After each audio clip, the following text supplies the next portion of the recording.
예, 안녕하세요. 이준길입니다. 오늘은 11월 28일 날 제가 가천창업지원센터 강의실에서 개인적으로 강의했던 부분을 좀 다뤄보려고 합니다. 리스크 평가 방법 및 실적 보고서 작성 요령인데, 리스크 평가 방법과 실적 보고서 작성 요령이 별개의 것 같지만 사실은 많이 연결이 되어 있긴 합니다. 그래서 이 부분 좀 여러분들께 설명 좀 드리고요. 리스크 평가 관련해서 또 여러 번 군데서 얘기를 좀 했기 때문에 오늘 또 이게 강의를 하게 되면 이게 약 1시간 30분 정도 했던 강의 분량입니다. 그래서 유튜브로는 이 강의 앞으로 뭐 조금씩 잘라서 할 수 있으면 그렇게 하도록 하고, 지금은 이 자료 소개만 좀 하는 걸로 하겠습니다. 예, 강사 소개 있었고, 이 사진은 요즘 아마 제 동영상을 보신 분이라면 사일로 현상에 대한 설명할 때 제가 이 사진 자료를 활용을 했죠. 제가 찍어가지고 상당히 설명하는 데 도움이 될 것 같아가지고 이 사진 이용합니다. 저 수전 만드는 분하고 저기 전기 콘센트 만드는 분이 각자 자기 일을 열심히 했지만 결국은 전체적으로 굉장히 위험한 상황을 만들어냈죠. 우리 현대 조직은 모두 사일로 현상처럼 모두 각자 분할되어 있고 서로 협업하기가 굉장히 어렵습니다. 그래서 그걸 제대로 관리하지 않으면 회사 리스크가 높아진다라는 얘기, 우리 사일로 현상의 극복이 현대 조직의 아주 큰 과제라고 하는 건데, 이 컴플라이언스 프로그램에서도 마찬가지라는 얘기를 보통 하고 있습니다. 뭐 들어가는 말에서는 우리가 오늘 이제 강의할 때 제가 하는 얘기입니다. 공부하러 온 게 아니다는 거죠. 우리가 할 일은 리스크 평가 방법과 실적 보고서 작성 요령을 배우는 것이 아니라 우리가 생각해 보는 거다. 컴플라이언스 프로그램에서 보통 뭐 강의를 하든 아니면은 뭐 세미나를 하든 뭘 하든 간에 새로운 걸 배운다는 생각보다도 그것이 대해서 생각해 보는 시간 갖는 게 중요하거든요.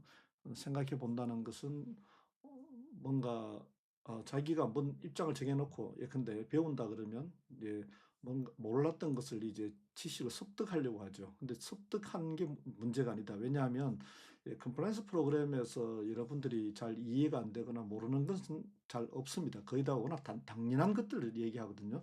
당연한 것들이 실제로는 어, 실행하는 데 어려움이 많습니다. 당연한 일들이 실행되는 게 어렵다는 거죠. 뭐 그 부분에 대해서 우리가 왜 어려운지 조직마다 또 다른 이유가 있거든요. 그렇지만 또 어느 정도 공통된 것도 있습니다. 강의 시간을 이용해서 이런 생각할 기회를 갖는 것이 또 중요하다는 생각입니다. 제가 컴플라이언스 프로그램에 대해서 관심 가진 것은 꽤 오래되었죠. 2006년도에 민간 기업에 나오면서부터 좀 본격화되었고, 뭐 그 이전에도 제가 2년 있었습니다만은 2006년부터 실제로는 자료를 많이 수집해 왔습니다. 굉장히 많은 자료를 수집해서 읽어보기도 하고 하는데, 이때까지 본 책들 중에 또는 자료들 중에 추천드리고 싶은 것 한 두 가지만 꼽으라면, 여기 첫 번째 여러분들 화면에서는 왼쪽에 보일 것 같은데 Compliance and Ethics Risk Assessment라고 하는 제프리 카플란 저자가 쓴 책이 있습니다. 이 책 리스크 관리에 대해서는 이렇게 좋은 책이 없다는 생각이고요. 그 다음에 오른쪽에 보이는 책이 The Business Guide to Effective Compliance and Ethics라고 하는 책인데, 앤드루 헤이워드가 이제 연장자고 토니 오스본이라는 사람이 글을 잘 씁니다. 그래서 이 두 사람 공저로 해서 나온 책인데 컴플라이언스 프로그램에 대한 이해를 하기에 아주 좋은 책이에요. 이 사례도 좋고 재밌게 만들었습니다. 일단 이것 나중에 시간 되면은 이 책 가지고 강의를 해보고 싶은 마음이 들 정도입니다. 오늘 주제가 리스크 평가의 중요성, 리스크 평가가 컴플라이언스 프로그램에서 차지하는 위치, 이 부분인데, 사실 리스크 평가에서부터 컴플라이언스 프로그램이 시작된다고 볼 수 있습니다. 리스크 평가를 해본 결과 그 리스크가 대해서 우리가 어떻게 관리해야 될 거냐, 어떻게 대응해야 될 거냐를 고민하게 되죠. 그때에 뭐 CP 기준도 마련하고 CP 조직도 구성하는, 일단은 시스템을 만들어야 됩니다. 그래서 우리가 시스템 또는 체계라고 그러면은 조직과 그다음에 이 조직을 운영하는 기준, 또 지침들, 이런 것이 가장 기본이지 않습니까? 이 두 가지를 구성을 하고, 또 이제 어쨌든 리스크를 관리하기 위해서는 교육을 할 수밖에 없습니다. 교육은 필수입니다. 교육과 훈련이라고도 하고 교육이라고 하는 이 부분이 필수고, 우리나라에서는 이 교육이라든가 또는 CP의 모습을 대외적으로 보여주기 좋은 자료가 편람이다 보니 편람 작성과 관련해서 좀 강조는 하고 있습니다. 그렇지만 본질적인 것은 편람이야 어떤 모습이든 관계가 사실 없는 거고, 교육이 중요한데 교육을 어떻게 하면 좋을 거냐에 대해서 관심을 좀 많이 가져야 되고요. 편람은 또 일하다가 참고할 수 있는데 이 부분은 되게 주의를 제가 좀 요청드립니다. 뭐냐면 편람에서 우리가 뭐 어떤 것이 위법한 사례 또는 적법한 사례 이런 얘기를 하는데, 공정거래법규라고 하는 것은 위법하냐 적법하냐를 현장에서 함부로 판단해서는 굉장히 위험하다는 거죠.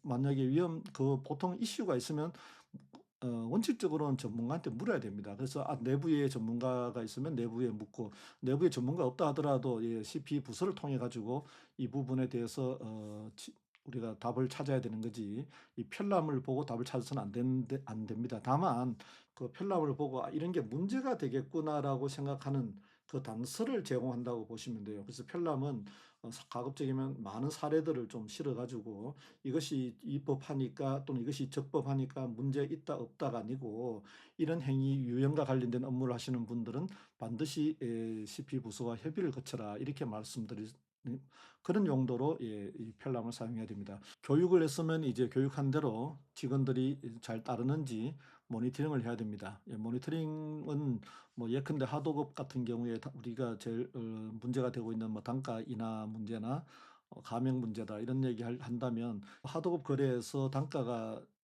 인하된 거래만 다 모아가지고 보면 됩니다. 그래서 모니터링의 대상이 되는 것은 단가가 인하된 거래들이 이제 우리의 관심거리가 되는 거죠.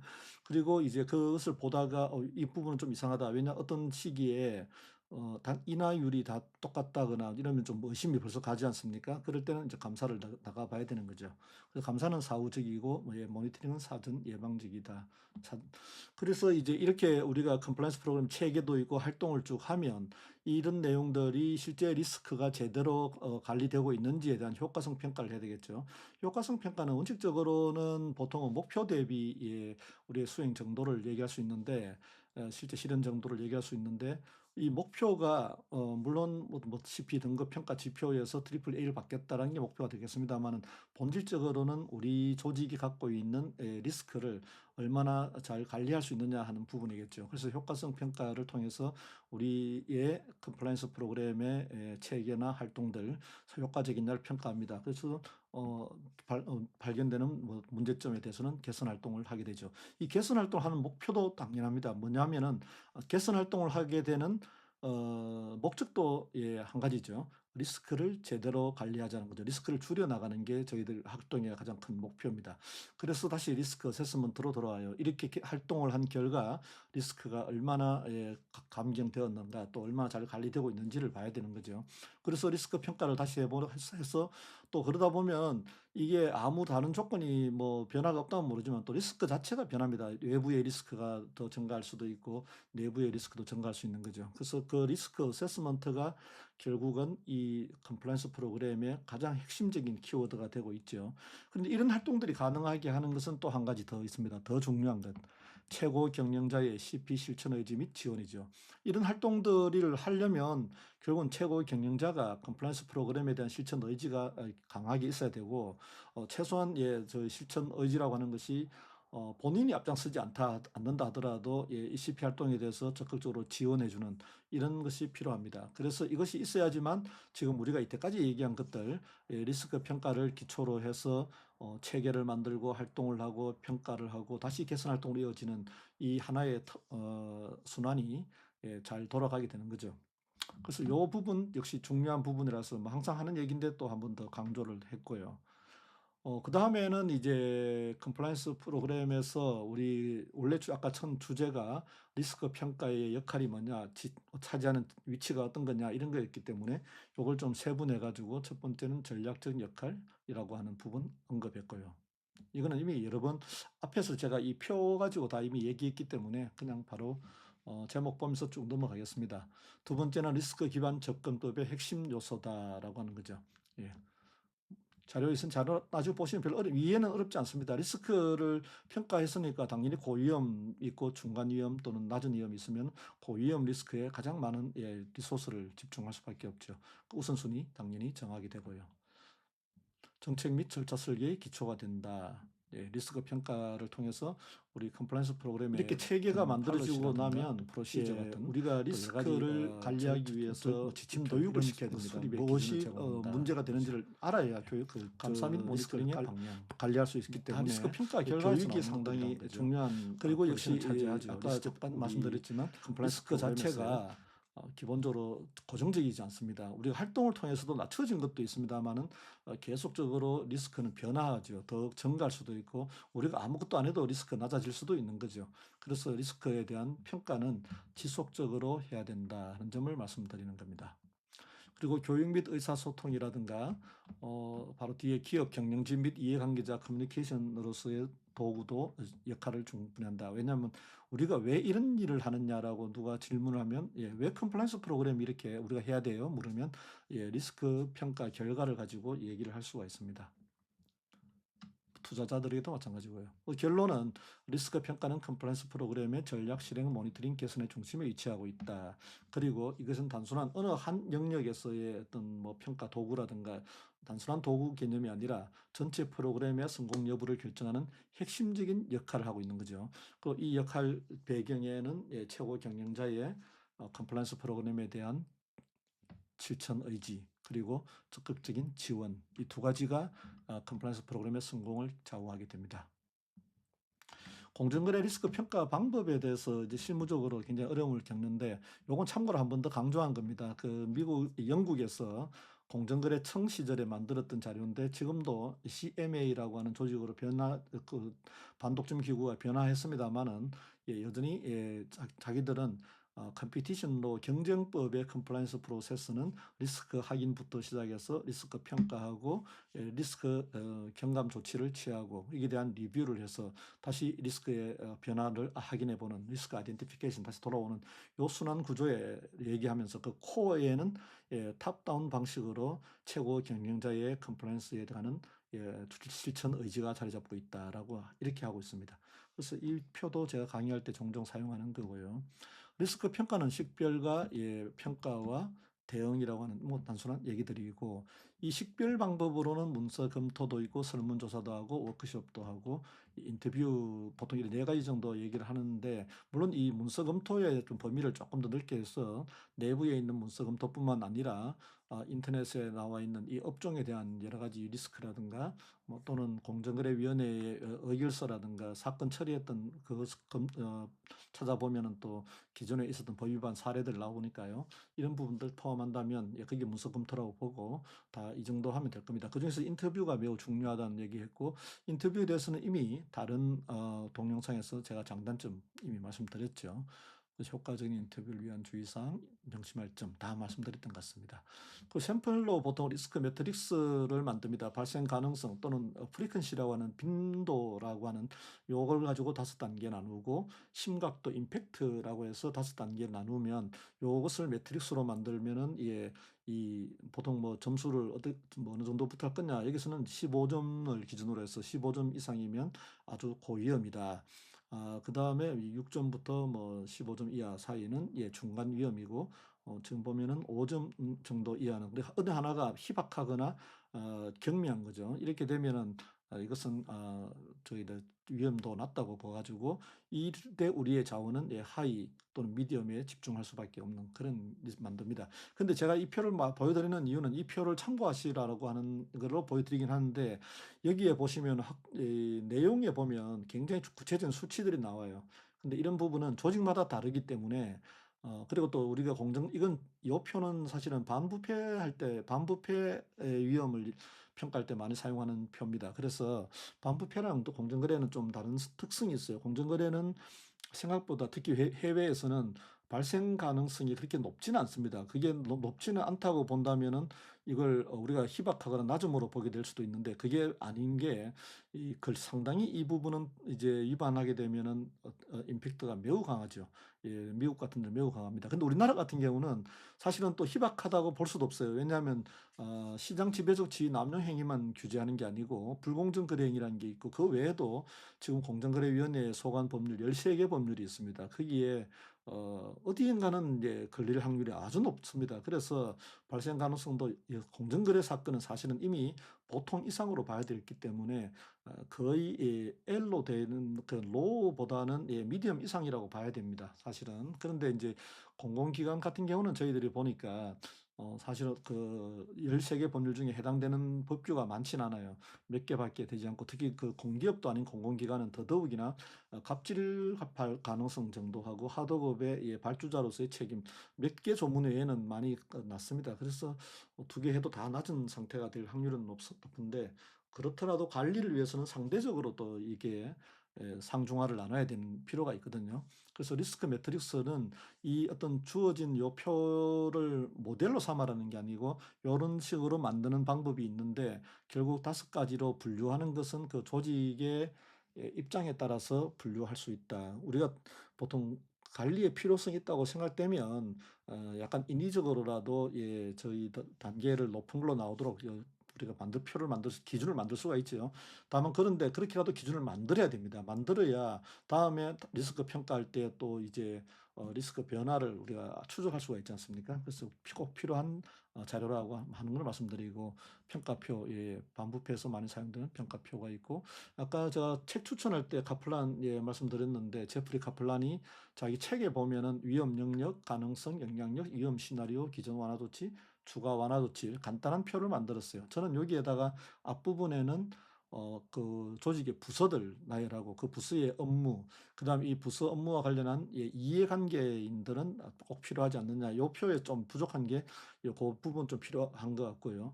그다음에 이제 위험 시나리오는 여기 상당히 좋은 것 같고 추가 완화 조치라고 하는 게 있는데 요 표 하나로 하기 참 어렵긴 해요. 기존 완화 조치가 얼마나 효과적이냐도 또 계속 평가하는 그런 부분도 할 수가 있는 거고 하여튼 아주 단순하게 보면 이런 평가표라고 하는 것도 하나의 참조입니다. 이런 리스크 평가표 작성할 때 주의할 점은 리스크 시나리오에 초점 맞추다 보면 내부의 리스크에 너무 좀 몰입하는 경향이 있습니다. 리스크 평가표 자체가 부서별로 갖고 있는 리스크를 얘기하다 보니까 아무리 초점이 내부 쪽에 맞춰질 수밖에 없는 그런 점이 있습니다. 그래서 외부 리스크도 중요하다라고 하는 점을 간과하지 마라라고 하는 점에서 주의하라는 거죠. 외부 리스크의 가장 큰 예시는 뭐 법규 재개정 등 규제 내용 자체가 변화하거나 뭐 이런 규제 내용은 크게 변화 없더라도 시장 상황이 변화하는 경우 경쟁 구조의 변화라고 하는 것은 뭐 경쟁 사업자가 사실 퇴출되거나 아니면은 M&A를 통해 가지고 새로운 뭐 강력한 경쟁자가 등장한다거나 뭐 이런 경우도 있고 또 사회적 물의를 일으키게 되면 그 물의를 일으킨 회사와 관련된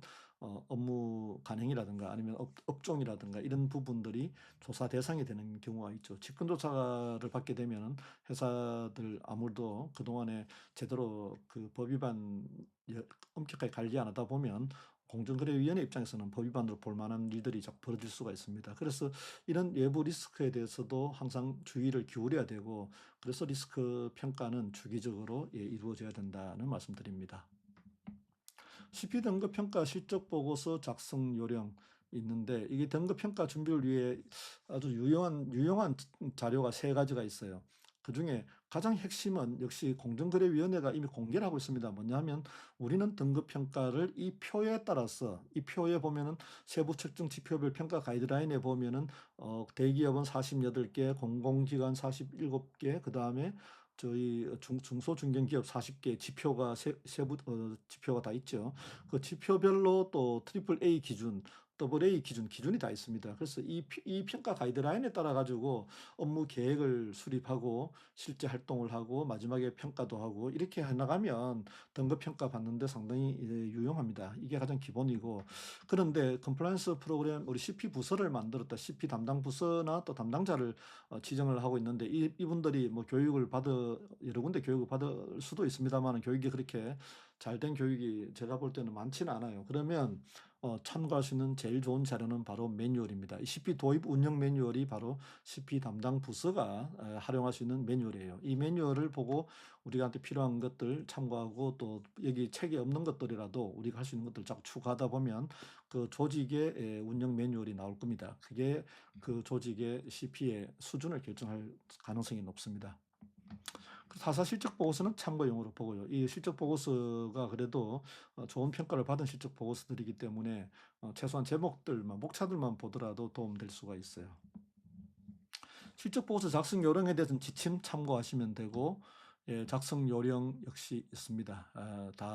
보면은 요 부분이 이제 보고서 형식 및 레이아웃 하는데 이 표준 양식을 좀 준수하는 게 바람직합니다. 실제 이미 양식이 다 있는데도 불구하고 그 디자인을 많이 사용하는 회사들이 있어요. 보면은 물론 그렇더라도 점수 잘 받은 회사들도 있고 실제 점수 받는 데 큰 도움 안 된 경우도 있는데 제가 평가위원의 경험으로 보자면 예, 그다지 표준 양식을 준수하는 걸로도 충분하고 이것이 그다지 영향을 미치지는 않는다라는 거죠. 예, 더 중요한 거는 예, 명확한 목차를 구성해서 우리 이 전체 우리 컴플라이언스 프로그램의 운영에 대해서 목차만 보더라도 흐름이 뭘 하는지를 알 수 있는 예, 이런 뭐랄까 편집에 있어서 중요한 것이 물론 그것도 디자인일 수도 있습니다만은 예, 우리가 자기가 하고 있는 활동을 잘 드러내도록 하는 것들 그게 중요합니다. 그래서 잘 드러내게 하는데 간결하고 일관된 문장을 사용해 줘야 되고 예, 시각적 자료를 활용하는 것은 뭐 필수적인데 왜냐하면 우리가 어떤 입증을 할 때에 말로 뭐 그냥 우리는 기한했습니다, 보고했습니다 하면 못 믿잖아요. 어떤 보고가 있었는지 보고서 기한문이라든가 보고서의 일부라든가 이런 것들 시각적 자료를 다 활용하게 되어 있습니다.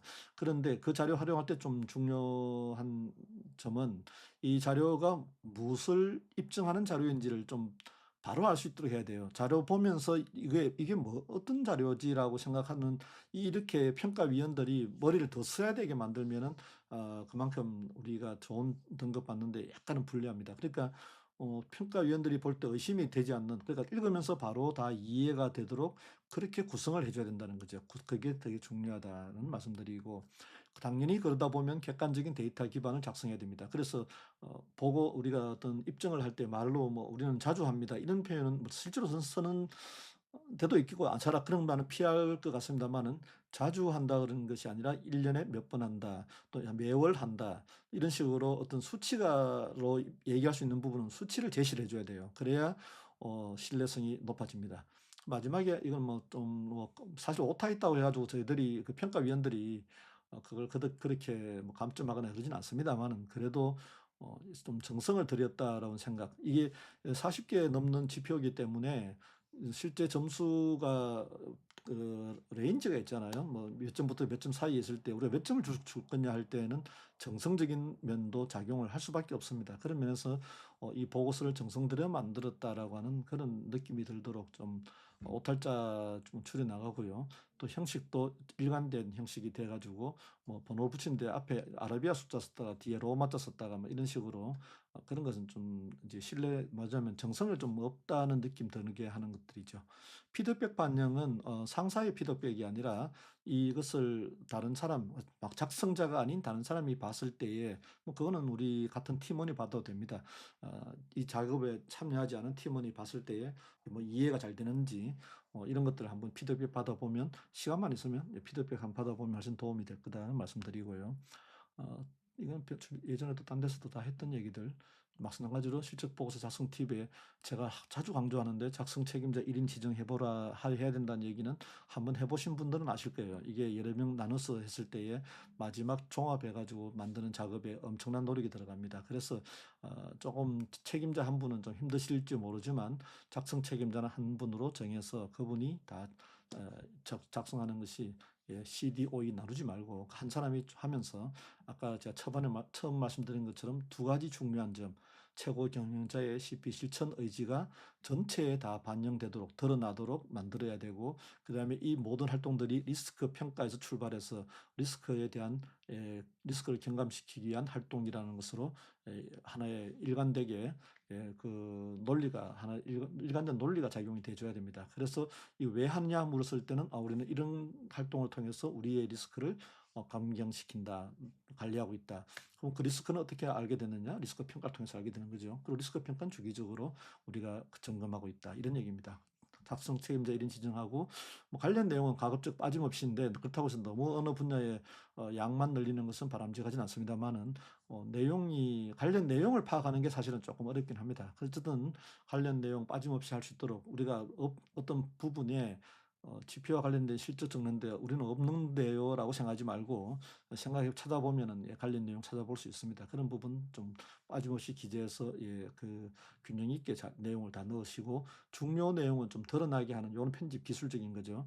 미적으로 우수하라는 것이 아니라 우리가 이 파트에서는 우리가 강조하고 싶다. 아니면 이 입증의 요 부분이 바로 입증할 수 있는 부분이다. 왜냐하면 보고서를 하나 그냥 올리면 그 보고서 전체를 다 읽을 수는 없잖아요. 그럼 거기에 우리 이 지표와 관련된 부분은 바로 이 파트다라고 하는 이런 부분은 바로 드러나게 해주면 평가위원들이 바로 한눈에 볼 수 있겠죠.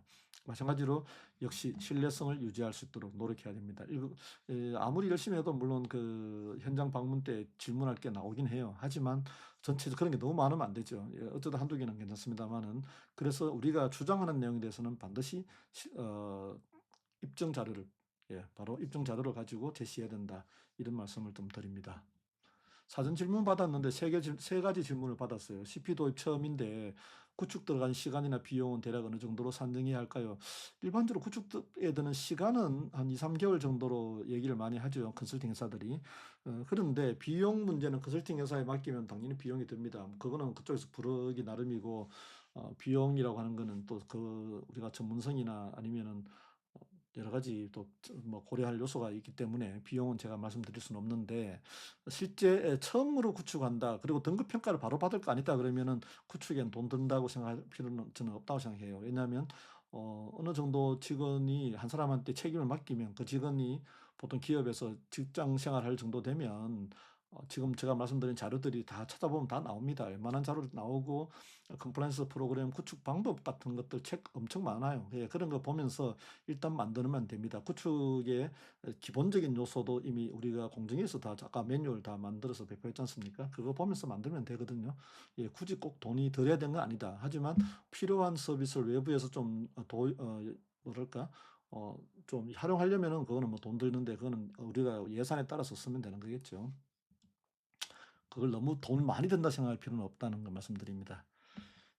12등급 평가 준비를 위한 실적 보고서를 사전에 준비할 수 있는 방안이 궁금합니다 했는데 이 질문은 이제 실적 보고서를 마지막에 하다 보니까 좀 충실하게 하는데 애를 먹었던 경우일 것 같아요. 그런데 바로 12등급 평가 준비는 나중에 하는 게 아니고 그러니까 실적 보고서를 작성할 때 하는 게 아니고요. 실적 보고서 작성할 때 하는 게 아니라 그 전에 어, 우리가 연간 업무 계획을 수립할 때 이미 지표 관리를 위한 계획을 수립을 하게 됩니다. 등급평가 준비하는 입장에서는.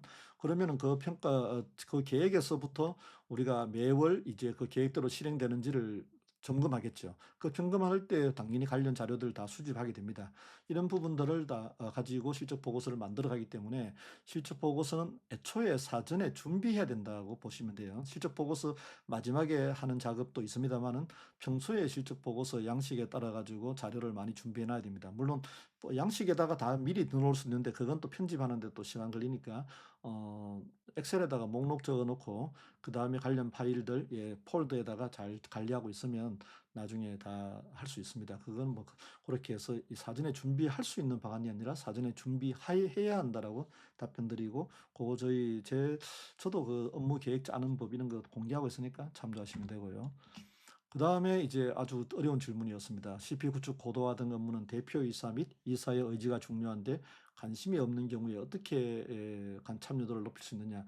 요 두 번째 보면은 대표이사 및 이사의 의지가 중요한데 참 굉장히 잘 알고 있어요. 이 질문하신 분은 CP의 성공은 여기에 달려있다는 걸 이미 경험하셨던 것 같기도 해요. 그러니까 뭐 대표이사 관심이 없거나 또 그럴 수 있다는 거죠. 그런데 유관부서의 참여도를 높이는 방안, 요것도 이 부분도 대표이사와 관련되어 있습니다. 그러니까 대표이사가 CP 실천 의지가 강하면 유관부서는 당연히 따라올 수밖에 없죠. 대표이사 주재로 하는 경영회의에서 각 사업부의 본부장이나 또는 뭐 각 사업부의 사장들 또는 뭐 임원들한테 우리 CP에 대해 가지고 각 사업부에서 적극적으로 협조해라. 그거 안 하면은 여러분들한 책임을 묻겠다. 이렇게 하면은 참여 안 할 수가 없죠. 다 됩니다. 그래서 가장 중요한 게 대표이사 또는 이사의 의지입니다. 우리나라는 아직 가버넌스 문제가 좀 있어가 이사회가 요즘은 상당히 이런 부분에 관심은 많이 높아지고 있는데 어쨌든 대표이사가 가장 관건이라고 말씀드릴 수 있습니다. 물론 이사회에서 대표이사한테 그런 걸 책임을 묻게 되면은 대표이사도 움직일 수밖에 없긴 하죠. 이게 중요한데 이 부분은 이제 제가 참 조언을 드릴 수 있는 게 대표이사의 성향에 따라 또 다르기도 하고 여러 가지 변수가 많아서 좀 어렵습니다만은 일단은 뭐 아주 일반적인 얘기한다면은 대표이사는 주로 관심이 있는 것이 좀 큰 그림을 그리는 분들이잖아요. 그러면 우리 사회의 트렌드, 이 공정거래 자율준수 프로그램을 하는 것이 앞으로 우리 뭐 상장회사에 대표이사로서는 꼭 필요하다. 이사를 보호하기 위해서 꼭 필요하다. 앞으로 뭐 상법 개정되거나 하면은 뭐 주주 대표 소송이 만약에 굉장히 증가한다거나 이럴 때에 손해배상 문제가 생기면은 컴플라이언스 프로그램이 제대로 작동하지 않는다는 것 하면 항변하기 어려울 수도 있고요. 공정거래위원회에서도 이미 여러 가지 그뭐 가징금 감경이라든가 앞으로 인센티브를 많이 확대할 가능성이 있는데 그런 거 할 때 우리가 그런 것도 제대로 이거 안 해가지고 등급 평가 준비도 안 해서 안 받았다 그러면은 이사들이 볼 때에 또는 주주들이 볼 때에 이 대표이사가 도대체 회사의 어떤 그 안전을 위해서나 뭐 건강한 우리 조직을 만들기 위해서라든가 여러 가지 제대로 활동을 안 한다고 볼 수 있죠. 어떻게 보면은 선량한 관리자의 주의 의무 위반으로 볼 수 있는 여지가 앞으로는 점점 눈이 높아집니다. 우리나라에서도 그게 예전하고 좀 달라진다는 거죠. 이런 얘기를 좀 통해서 그뭐 대표이사 분의 어떤 각성을 좀 기대해 볼 수 있지 않을까 싶기도 하고 당장은 가징금 감경 같은 것 이런 혜택도 있습니다라는 거라든가 우리의 하고 경쟁 사업자들이 다 하고 있습니다. 그러면 우리가 안 하면은 불리하다라든가 여러 가지 하여튼 좀 대표이사가 관심을 가질 만한 포인트를 잘 찾으셔 가지고 이 CP를 구축하는 데 좀 도움을 지원을 받도록 그렇게 하는 게 좋을 것 같습니다.